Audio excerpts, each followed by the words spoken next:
पिछली वीडियो तक हमने ठीक है आपका प्रश्नावली 5.2 का क्वेश्चन नंबर 11 तक ठीक है देख लिए थे, यानी कि क्वेश्चन नंबर 11 तक का सॉल्यूशन हम आपको प्रोवाइड कर चुके हैं। ठीक है, इस वीडियो में हम क्या करेंगे, क्वेश्चन नंबर 12 और इससे आगे के जितने भी क्वेश्चन है उसको एक एक करके बारीकी से देखेंगे।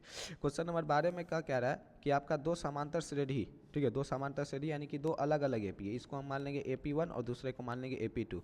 उसका सारवंतर समान है, यानी कि जो सारवंतर इसका है वही सारवंतर इसका है, लेकिन प्रथम पद अलग अलग होगा। ठीक है, ध्यान रखना, एपी का सारवंतर समान है लेकिन जरूरी नहीं प्रथम पद भी सेम ही हो, तो प्रथम पद अलग अलग होगा। ठीक है, सारवंतर समान है। यदि 100वें पदों का अंतर, यानी कि पहले एपी का जो 100वां पद है और दूसरे एपी का जो 100वां पद है, जब इस दोनों का अंतर लिए तो वो 100 है। ठीक है, तो इसके 1000वें पदों का अंतर हमको ज्ञात करना है। तो करना कुछ नहीं है, हम मान लेते हैं कि माना, ठीक है, पहला एपी जिसको हम लोग AP1 कहेंगे वो आपका A1, ठीक है, या फिर उसको A2 A3 dot dot dot dot dot AN है। ठीक है, ध्यान से समझना कि जो आपका पहला एपी हम माने उसके प्रथम पद को हम लोग स्मॉल ए कहें, दूसरे को हम लोग A2 कहें, तीसरे को A3 कहें, dot dot dot dot dot ये AN तक जाएगा।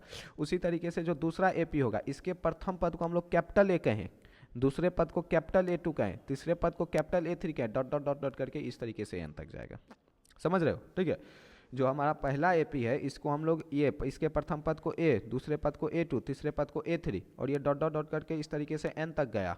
उसी तरीके से जो दूसरा एपी है उसका प्रथम पद A मान लिए कैपिटल A, ठीक है, दूसरा पद मान लिए कैपिटल A2 और ये कैपिटल A3 और इस तरीके से ही N तक जाएगा। ठीक है, और प्रश्न में क्या दिया है, ठीक है, यहाँ पर जो दिया है ये तो हम माने हैं, ठीक है, लेकिन जो दिया है कि दोनों एपी का सारवंतर समान है, ठीक है, तो देखो जो दिया है नहीं, दोनों एपी का सारवंतर समान है। ठीक है, तो हम मान लेते हैं दोनों एपी का जो सारवंतर है वो सिंपल स्मॉल डी है, सिंपल स्मॉल डी। अगर सारवंतर समान नहीं रहता तो इसका सारवंतर हम स्मॉल डी मानते और इसका सारवंतर कैपिटल डी मानते, लेकिन दोनों का सारवंतर समान है तो दोनों का सारवंतर हम मान लिए स्मॉल डी। ठीक है, तथा ठीक है, दोनों का सारवंतर, सारवंतर का मतलब क्या होता है, कॉमन डिफरेंस। ठीक है, सारवंतर स्मॉल डी है। बस इतना चल लेना है। अब आपको चलना है प्रश्न से। ठीक है, प्रश्न में क्या कर रहा है कि इस एपी का जो 100वां पद है, ठीक है, क्या कर रहा है, यदि इनके 100वें पदों का अंतर, यानी कि पहले एपी का 100वां पद और दूसरे एपी का 100वां पद दोनों का अंतर 100 है, तो इस एपी का जो 100वां पद होगा उसको स्मॉल A100 कहेंगे और इस एपी का जो 100वां पद होगा उसको कैपिटल A100 कहेंगे। समझा? ठीक है, तो प्रश्न से जब चलोगे तो यहाँ पर लिखना पहले एपी का 100वां पद, पहले एपी जिसको हम लोग AP1 कहेंगे का 100वां पद, तो जो पहले एपी का 100वां पद होगा, ठीक है, उसको हम लोग A100 कहेंगे और A100 को हम क्या लिख सकते हैं, A plus 100 minus 1 into D, चूंकि सारवंतर डी है तो ये A प्लस 99 इंटू डी बनेगा। और यहाँ पर ये स्मॉल ए आएगा क्योंकि पहले एपी का प्रथम पद क्या होता है, छोटा ए हम माने। ठीक है, AN बराबर तुम फॉर्मूला जानते होंगे A plus N minus 1 into D होता है। यहाँ पर ये जो A होता है ये क्या होता है, प्रथम पद, तो ये जो पहले एपी का प्रथम पद क्या है, A है, तो प्रथम पद की जगह हम A लिख दिया प्लस 100 माइनस 1 इंटू डी। इसी तरीके से दूसरे एपी का जो दूसरा एपी होगा AP2, उसका जो 100वां पद होगा, ठीक है, वो क्या होगा मेरा, ठीक है, वो होगा आपका A100, कैपिटल A100। ठीक है, जब इसको हम तोड़ेंगे तो इसको क्या लिख सकते हैं, A plus 100 minus 1 into D, क्योंकि लिखने का तरीका क्या है कि प्रथम पद प्लस, तो दूसरे एपी का प्रथम पद क्या है, A, तो प्रथम पद की जगह हम लिख देंगे कैपिटल A, क्योंकि कैपिटल A यहाँ पर है तो capital A plus 100 minus 1 into D, यानी कि जो दूसरे एपी का 100वां पद होगा वो होगा A प्लस में 99 इंटू डी। अब ध्यान दो, सवाल क्या कर रहा है कि इस पहले एपी का जो 100वां पद है यानी A प्लस 99 डी तथा दूसरे एपी का जो 100वां पद है यानी कैपिटल A प्लस 99 डी, इसका अंतर 100 है। ठीक है, तो जब हम आगे प्रश्न से चलेंगे, प्रश्न से, ठीक है, फिर हम आगे प्रश्न से चलेंगे या फिर तथा चलेंगे, क्या करा है कि A100, ठीक है, और माइनस A100 बराबर में क्या है, 100 है। इस A100 को हम क्या लिख सकते हैं, A प्लस में 99 इंटू डी और माइनस इस A100 को क्या लिखेंगे, A प्लस 99 इंटू डी, ठीक है, बराबर में 100। ध्यान दो, ठीक है, देख लो यहाँ पर A100 को क्या लिखे, A प्लस में 99 इंटू डी, यहाँ पर स्मॉल ए था और यहाँ पर कैपिटल A100 था तो यहाँ पर capital A plus 99 into D. अब हम क्या करेंगे, ठीक है, इस A को ऐसे ही रहने देंगे, इस 99 इंटू डी को ऐसे ही रहने देंगे, ये माइनस का A हो जाएगा क्योंकि माइनस इंटू प्लस ए माइनस हो जाएगा, फिर ये minus into plus minus into 99 D बराबर में 100 हो जाएगा। अब ध्यान दो, ये प्लस का 99 डी, ये माइनस का 99 डी, दोनों कैंसिल हो जाएगा, यहाँ पर ये स्मॉल ए और माइनस का कैपिटल ए बराबर में तुम्हारा 100 आ जाएगा। इसको हम कह देंगे भैया इक्वेशन 1। बस यहीं तक आपको चलना है। ठीक है, फिर आगे में जो प्रश्न पूछ रहा है, ठीक है, यहाँ तक जब तुम चल लोगे तो आप लिखोगे अब, ठीक है, अब जो प्रश्न पूछ रहा है कि उनके 1000वें पद का अंतर, यानी पहले एपी का जो 1000वां पद होगा यानी कि A1000, ठीक है, A1000 और दूसरे एपी का जो 1000वां पद होगा यानी कि कैपिटल A1000, इस दोनों का अंतर हमसे पूछ रहा है। तो सवाल क्या कर रहा है कि स्मॉल A1000, ध्यान दो, स्मॉल A1000, ठीक है, और माइनस कैपिटल A 1000 बराबर में कितना हमको निकालना है, ये तो हमको निकालना ही है, बराबर में कितना नहीं। ठीक है, अब ध्यान दो, ये जो स्मॉल a 1000 है इसको हम लोग क्या लिख सकते हैं, a plus small a plus 1000 minus 1 into D, और ये माइनस का, ठीक है, इस कैपिटल ए 1000 को हम लिख सकते हैं capital A plus 1000 minus 1 into D, ये हमको निकालना है। ये आपका स्मॉल है प्लस 1000 माइनस 1 करेंगे तो 99 इंटू डी, ये माइनस का ये हो जाएगा, ठीक है, और ये माइनस इंटू प्लस माइनस का, ठीक है, 1000 माइनस 1 यानी कि 99 इंटू डी। अब ध्यान दो, ठीक है, यहाँ से ये 999 बचेगा, ध्यान दो, ये 999 डी प्लस का और ये माइनस का 999 डी दोनों कैंसिल आ जाएगा और आएगा a माइनस ए। ठीक है, यानी कि जब हम हजारवें पद का अंतर निकालेंगे ना वो भी होगा a माइनस ए, और a माइनस ए का मान देख लो क्या है 100। a माइनस ए का मान हम क्या लिखे क्या निकाले हैं यहाँ पर, a माइनस ए का मान यहाँ पर 100 निकाले, तो समीकरण ए से a माइनस ए बराबर हम क्या लिख सकते हैं 100। ठीक है, यहाँ पर लिख देना समीकरण 1 से। ठीक है, यानी कि दोनों एपी के हजारवें पदों का अंतर भी क्या हो जाएगा 100 ही हो जाएगा, ये ही हो जाएगा इस क्वेश्चन का आंसर। ठीक है, 100वें पद का अंतर था 100, तो 100वें पद के अंतर से हम पता कर लिए a माइनस ए है 100। ठीक है, हजारवें पद का अंतर भी होगा a माइनस ए, ठीक है, तो a माइनस ए का मान 100 और हजारवें पद का भी अंतर है a माइनस ए, तो हजारवें पद का अंतर भी हो जाएगा 100, यानी इस क्वेश्चन का आंसर क्या हो जाएगा 100 हो जाएगा। लास्ट में तुम लिख देना कि अतः दिए गए एपी के हजारवें पदों का अंतर क्या होगा 100 हो जाएगा। ध्यान रखना, हम जो बोल रहे हैं उसको तुम लिख लेना, ठीक है, कि अतः दिए गए एपी के हजारवें पदों का अंतर क्या हो जाएगा 100 हो जाएगा। इस तरीके से आपका क्वेश्चन नंबर 12 कंप्लीट हो गया। अब हम देखते हैं क्वेश्चन नंबर 13। क्वेश्चन नंबर 13 में क्या है कि 3 अंकों वाली कितनी संख्या 7 से विभाज्य है। आपको मालूम होगा कि 3 अंकों की सबसे छोटी संख्या क्या है 100 और सबसे बड़ी संख्या 999। इसके बीच कितनी ऐसी संख्या है, ठीक है, जो 7 से विभाज्य है। ठीक है, अब देखो इस प्रकार का सवाल जब भी आएगा ना, हम पता करेंगे कि 7 से विभाज्य होने वाली 3 अंकों की सबसे छोटी संख्या, 3 अंकों की सबसे छोटी संख्या, फिर हम पता करेंगे 7 से विभाज्य होने वाली 3 अंकों की सबसे बड़ी संख्या। ठीक है, और हम एक एपी प्राप्त कर लेंगे, क्योंकि सबसे छोटी संख्या यानी कि 7 से विभाज्य होने वाला पहला पद मिल जाएगा, और चूंकि 7 से विभाज्य होना है तो प्लस 7 कर देंगे, यानी कि डी का मान तुमको 7 मिल जाएगा, और अंतिमवा पद मिल जाएगा, प्रथम पद मिल जाएगा, अंतिम पद मिल जाएगा, डी मिल जाएगा। तो कितनी ऐसी संख्या यानी कि एन का मान तो निकाल लोगे इसे चुटकी बजा के। ठीक है, अब ध्यान दो, जब हमको 3 अंकों की सबसे छोटी संख्या जो 7 से विभाज्य है वो पता करेंगे, तो पहले हम क्या करेंगे 3 अंकों की सबसे छोटी संख्या को 7 से भाग देंगे।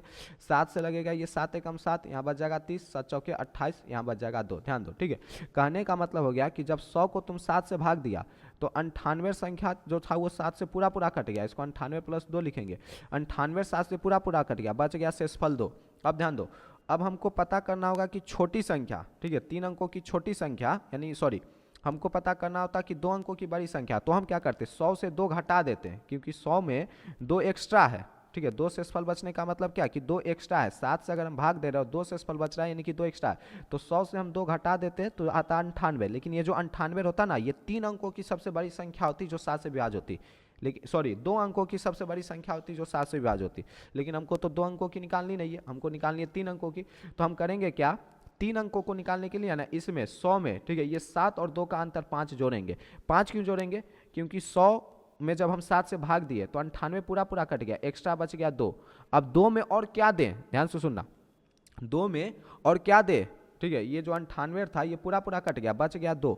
2 में और क्या जोड़ दे कि ये 7 से पूरा पूरा विभाज्य हो जाए, 2 है ही, और क्या जोड़ दे तो 5 और जोड़ देंगे, तो ये 5 2 7 बन के फिर ये पूरा 7 से विभाज्य हो जाएगा, यानी 98 प्लस 2 फिर से 100, और 100 में क्या जोड़े 5 जोड़े, तो 105 आपका 7 से पूरा पूरा विभाज्य हो जाएगा।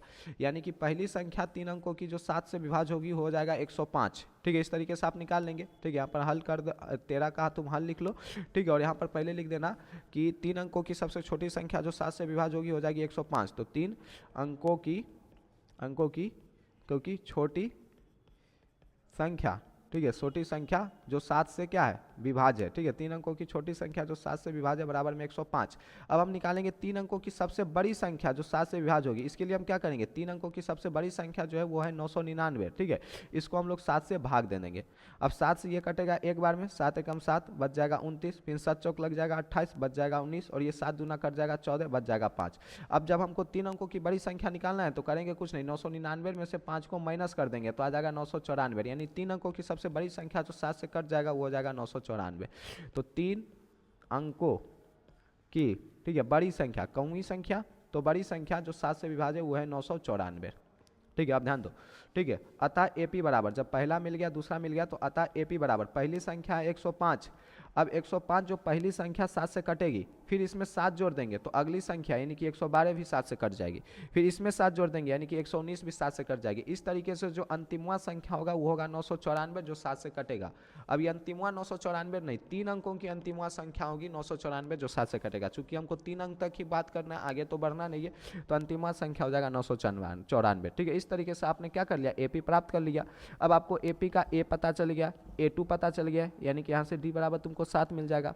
AN पता चल गया, इसमें मान लेते हैं इस AP में n पद है, तो जो अंतिमवा पद है वो क्या हो गया AN पता चल गया। AN बराबर फॉर्मूला लगा दो, n का मान निकाल दो, n का मान जो आएगा वो उतनी ही संख्या होगी जो 7 से कटेगी। ठीक है, तो हम करते क्या, यहाँ पर मान लेते हैं, माना दिए गए AP में पदों की संख्या n। ठीक है, माना कि, ठीक है, दिए गए AP में पदों की संख्या n। ठीक है, तो माना कि दिए गए AP में, ठीक है, पदों की संख्या कितनी है, तो दिए गए AP में पदों की संख्या, ठीक है, कितनी है, n है, n है। ठीक है, इसलिए, ठीक है, A का मान कितना 105।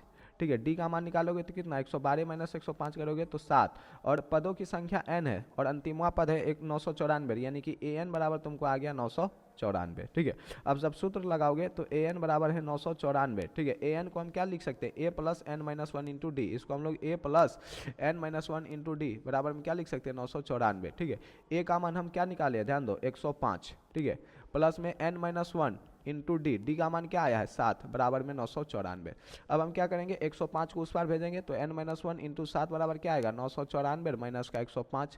ठीक है, अब ध्यान दो n माइनस 1 इंटू 7, ठीक है, यहाँ पर 994 और माइनस का 105 करेगा तो 9 इसको 1 पंचा देगा तो ये 14 में से 5 जाएगा 9, यहाँ पर बच जाए तो 8, 8 में से 0 जाएगा 8 और ये 9 में से 1 जाएगा 8, यानी कि यहाँ पर तुमको बच जाएगा 889। ये n माइनस 1 ये जो 7 है इधर गुना में, इस पर आके हो जाएगा भाग में, यानी 889 बटा में 7। 7 से तुम जब भाग दोगे, ध्यान दो 7 से भाग दोगे तो 7 का 7। ठीक है, फिर ये तुम कर देना 7 दूना 14। ठीक है, और ये कट जाएगा 7 7 49, यानी कि आ जाएगा 127। ठीक है, इसे हम तुमको काट के बता रहे हैं, लेकिन हम चाहते तो डायरेक्ट यहाँ पर,